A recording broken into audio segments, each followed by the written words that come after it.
Der var en skipper, og han hed Las. Ja, han hed Las. Ja, han hed Las. Han sejlede rundt i en smadderkasse imellem Esbjerg og Fanø. Og stormen susede og gjorde halløj, og bølgen stod som en kæmpe høj. Og det var sandelig ingen spøj imellem Esbjerg og Fanø. En dag da Las havde stødt fra land, ja, havde stødt fra land, havde stødt fra land. Han havde glemt at få proviant imellem Esbjerg og Fanø. Og stormen susede og gjorde halløj, og bølgen stod som en kæmpe høj.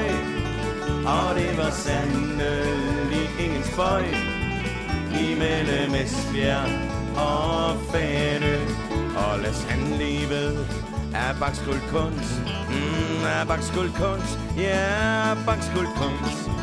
Han skyllede ned med en kaffebunch imellem Esbjerg og Fanø. Og stormen susede og gjorde halløj, og bølgen stod som en kæmpe høj. Og det var sandelig ingen spøj imellem Esbjerg og Fanø.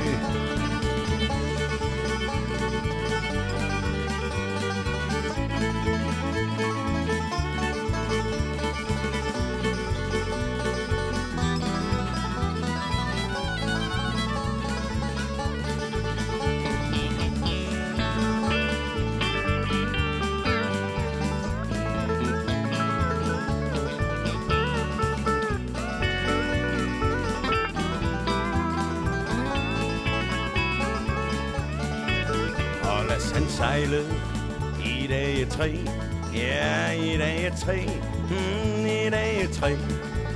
Men han fik aldrig mere land at se imellem Esbjerg og Fanø.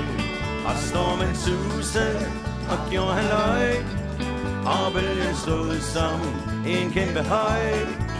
Og det var sandelig ingen spøj imellem Esbjerg og Fanø. Og ved en skipper, der går til bunds, ja, der går til bunds, der går til bunds. Ham hilser Las med en kaffepunch imellem Esbjerg og Fanø. Og stormen susede og gjorde halløj, og bølgen stod som en kæmpe høj. Og det var sandelig ingen spøj imellem Esbjerg og Fanø. Og stormen susede og gjorde halløj, og bølgen stod som en kæmpe høj. Og det var sandelig ingen spøj imellem Esbjerg og Fanø.